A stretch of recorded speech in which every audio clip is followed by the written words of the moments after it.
last night he put on a show, but this isn't the first time. This man's been around for decades. A former Super Bowl champion, Super Bowl MVP, used to drive his kids around just about 2 months ago. Now he's moving the Browns up and down the field, securing a playoff spot for the entire city and program. Ladies and gentlemen, Joe Flacco. Yeah, Joe. Joe. How we doing? You guys are living the life over there, man. How about you guys? Joe, it's pretty good. Now, I will say, your life seems to be pretty fantastic as well. Congrats, dude. Yeah. Hey, congratulations, man. This is really cool. Obviously, we've heard your story. You've had to talk about it here over the last couple of weeks because it's so abnormal about being on a couch for 11 weeks. Being a man who's as accomplished as you are, appreciated by former teammates and coaches as you are, not being able to have the opportunity to join a team or at least prove yourself in this backup quarterback year, and then boom, you become the guy. Your mental toughness, the way you're viewing it all has been nothing short of phenomenal, Joe. You need to know that. Yeah. Now let's talk about it a little bit. So there was alleged last week, I think it came out, that you or your agent reached out to the Jets and said like, hey, Joe, liked by teammates, showcased that last night after the game. Everybody came over and dapped you up. Was there other teams that you guys reach out to, or was it a waiting game for people to reach out to you? Like, what was those first 11 weeks, including training camp, I guess, like for you? You're just sitting around waiting, or are you guys actively seeking jobs with how many backup quarterbacks were needed this year? Yeah, it was mostly a waiting game. I mean, listen, I know my agent. I know he was sitting at home, kind of getting impatient and wanting to reach out to a bunch of different teams and do a bunch of different things when things came up. But listen, and I feel like I've been around the block a little bit in terms of how this works, and you kind of just have to sit back and wait. You definitely want to make sure you're proactive to a certain extent because you don't want to miss an opportunity just because you didn't ask. But at the same time, teams have to want to bring you in, so it's ultimately up to those guys to want to do it. What were you hearing? Like, why was it not happening? Was there any reason? I wasn't hearing anything. I mean, I was just kind of sitting at home, and who knows what the reason is. I really was trying not to worry about that, just trying to stay in my lane and do my thing and have faith that it was going to happen at some point. It was probably right on the brink of like, man, it's getting pretty late in the year. You start to crack a little bit. You start to have a little bit of those feelings like, is this going to work out? Because there was part of me in the offseason that was, at least trying to talk myself into the fact that being at home might be a thing that would work out better than actually signing with somebody in April, May, June, July, August, just because, at that point, you don't know what the team wants for you and you don't know what kind of team it's going to be that you're on and what your role is going to be. So there's definitely a lot of positives in being able to sit at home and have a team that really wants to win late in the year be able to call you. So that was kind of my mindset. But as the season goes on, like I said, you start to crack a little bit and you're just like, man, is it going to work out or not? Yeah, well, that's a part of being, an elite athlete like you are. Yeah. There, when doubt creeps in, you got to get that mother, which we appreciate that is one of your go-tos. Love it. We love that is one of your words here on this particular program. You got to get those things out there, though. Are you working out every single day like you're an NFL quarterback? Like, how were you able to just get dropped in and go for 300? Oh, and we saw the first game, by the way. It was beautiful against the Rams. It was early in the game. I don't know if you heard us talk about this or if you even know that our show exists, but you threw a ball and you overthrew somebody by maybe 15 yards. Yeah, at least. And it felt like that was like a reminder to maybe yourself, also to Stefanski, and to everybody, like, let's remember, okay, what is happening here. Have you been throwing all year? Were you working out all year? Can you tell us how you were just dropped in there out of nowhere and performed phenomenally? One of my brothers actually saw that clip and was just pumped up about you talking about that. He loved that part of it for some reason, and I can't lie, it was pretty cool to hear. But no, it's not like it's impossible to do the same thing as you would be if you were with a team at practice every day, throwing to live guys, doing all that stuff. I basically extended my off season and stayed in the gym and did all those types of things. But in terms of throwing the football, I was doing it 2, sometimes 3 days a week, throwing to spots. I mean, you guys have probably heard at this point, I was throwing with my younger brother. My dad was out in the field kind of spot catching for us and things like that. I was making sure that if I did get signed, that my arm could deal with what it was going to, with what it was going to go through over the next, however long I was going to be with the team. Feels like it's a perfect fit for you in Cleveland right now, which is obviously something that we would have never said through a year ago, because the Baltimore Ravens run with Cleveland and Baltimore's history and everything like that. Cleveland gives the team to Baltimore. Baltimore, in return, gives. Here you go. Here's a veteran ready for absolutely everything. But I saw an interview you did last night, I think with Fitz during the tunnel talk, which you handled very well. But you said it was very obvious, like within the first week of being in the building, that it was a tight team. Like it was a good team, a good culture. What was it that you saw from Stefanski's culture in there? And what have you learned about him in the team over these short few weeks? Well, I think just when you become when you're a new guy stepping into a locker room and like you get received the way I felt like I did, I think that's the first indication of, okay, maybe this team is for real. And then the way they went about their business and just the first couple of weeks I was here and the games that we went through, and you kind of start to find out about why these guys have as many wins as they did, coming into this point. The resiliency, man, is just incredible. These guys have been dealing with all kinds of injuries all year, and you just step in, and when you come into that locker room in those team meeting rooms, you never would have known there was any doubt in anybody's minds or anything like that. Now, whether there was any of that creeping in, it's a credit to those guys to just put on a straight face and keep moving forward. So one of the guys that obviously Amari Cooper breaks the franchise record last year. Yeah, unreal. Congrats to you too. You're a part of that. Yep. You're going to be right there forever on the thing there. So congrats. That's fantastic. 265. You two have had an immediate connection, but this tight end. So when you walk in that building and you see him and you go, well, what is that? The way he is built and how fast he is and everything like that. And then you learn like he just ate fire. Just like his whole face. And then like 2 days later, he's like, yup, doesn't matter. My face is back. Like superhuman. You and this guy have had an incredible connection, and he's obviously playing his best football and living up to everything that he could possibly be with you being his quarterback. It's been fun to watch. How come, and when did you first realize, like, there's not a lot of humans in the history of Earth that are created like this guy?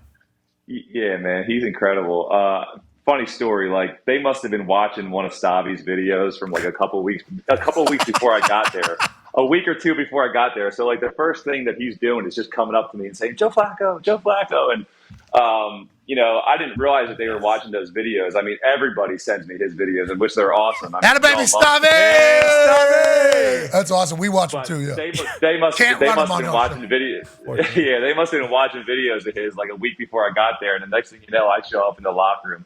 And, I mean, he's just an incredible teammate. His personality, the energy that he brings is just incredible. And obviously, you see the way he's built and how well he runs and just, like, getting the ball in his hands and letting him move towards our goal line. It's something special to watch. Yeah, you two have been fantastic. That natural feel that you have and the ability to know what every defense is going to do because you're an old-ass man now. Look, you're old, dude. Hey, Ryan, you are old, bro. I watched you whenever I was growing up. Yeah, that's right. You are. I don't know if that's true, but I like the stories. Yeah. Let it go. You look young, and Tone's going to ask you a question about how you're playing here in about a matter of moments, but like everything you've been through obviously helps you every single game. The internet with you right now.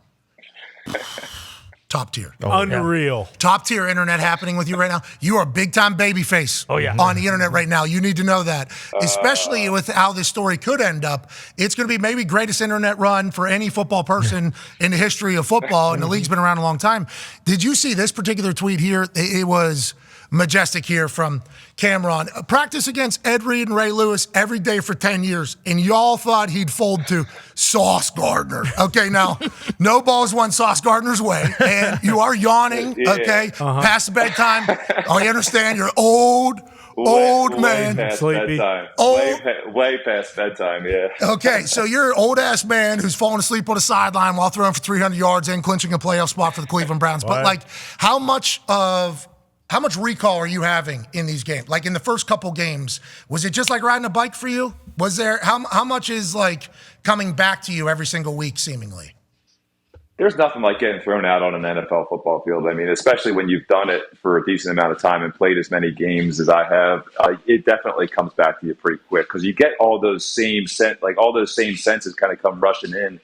and it takes you right back to where you are. Especially, like I said, I've said it before, like when you're in Cleveland and you can smell the grass and you're in front of that crowd. Yes. I mean, so it all comes running right back to you, and it's just, I don't know, it's an awesome feeling. So having the added success that we've had the last few weeks just makes it that much more special. Is it turf there in Cleveland, or what is it? No, it's grass. It's what? It's you just want to keep getting me to say my A's the way I say them. Yeah. I'm an East Coast. I'm an East Coast guy, man. I'm used to guys, kind of getting after my accent. It is what it is. Yeah, I had it there. I didn't know how many times we're going to be able to.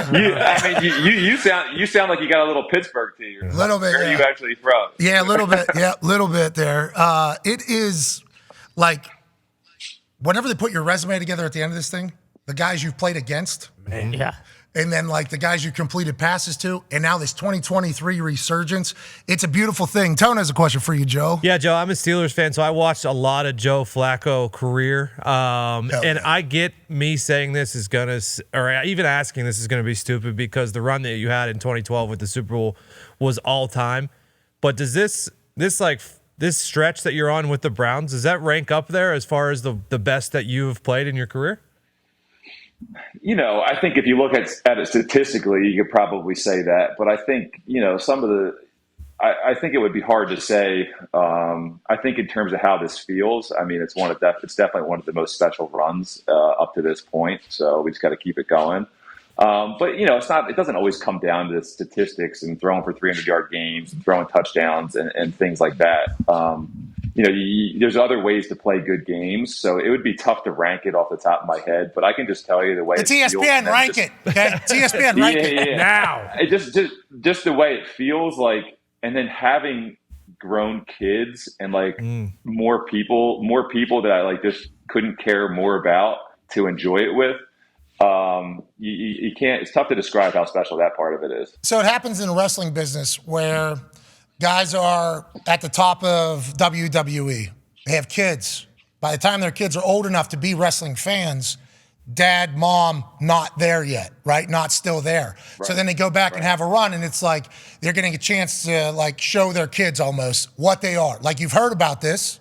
You've seen highlights of this. You have Uncle Ray Lewis talking about this and Uncle Bart Scott on ESPN going bananas about Joe Flacco. But getting to show them, is it a perspective thing, you think? Does it make you lock in a little bit more? Does it make you, what does it do kind of from that whole standpoint? Yeah, there's definitely something about it, man. Listen, I played a couple games for the Jets starting 3 years ago, and we weren't winning a lot, obviously, and I came home and I just still remember my kids looking up at me and they were like, 30 to 10, Dad, 30 to 10, what the hell?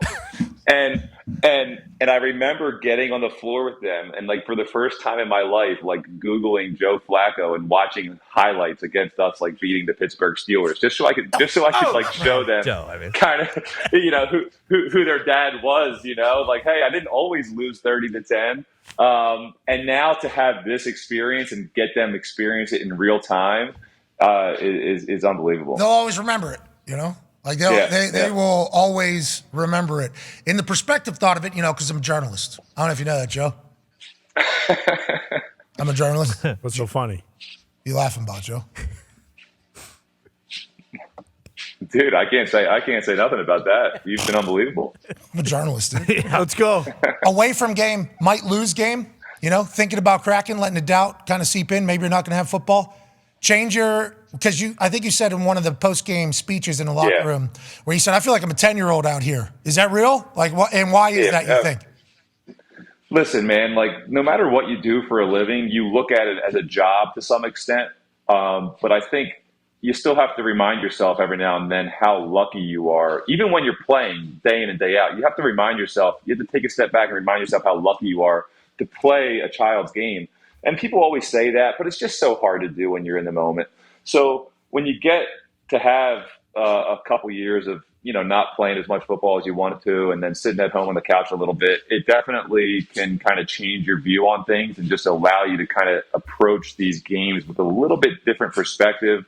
And it allows you to just play more, however you go out there and play more free and more confident. It definitely helps with that. Yeah, and I assume you're enjoying the wins a little bit more than maybe you did in the past too, right? There's no doubt, man. I mean, listen, there's a lot of wins at some points in the career, and then you go through tough stretches, just like everybody does. And it reminds you of how hard it is to win in this league. So when you win, Nah, man, not you this, enjoy Joe. it. 2023, Joe Flacco. Shit's easy. We win. That's what we just win. I'm happy you're enjoying it, Joe. You deserve it, pal. Connor has a question for you. Yeah, Joe, obviously, kind of new to the locker room in these last 5 weeks. And one of the things that happens, I feel like, when guys come into a new place, whether it's work or, a team, is you get a nickname. And last night on X, there were a lot of people throwing nicknames around. There was a Cool Joe 2.0. There was also a Gray Joe, kind of like Burrow. There was a Snoozy Joe, obviously, and then there was also, which I thought was the best one, Footsteps Flacco. Have you been dubbed? He created that one, just so you know. Well, that's besides the point. That is besides the point. It has been catching on, and people like it. But have you been dubbed anything in the locker room, or are you just kind of people coming up to you and you going up to people, Tiger Woods, big dog, all the time?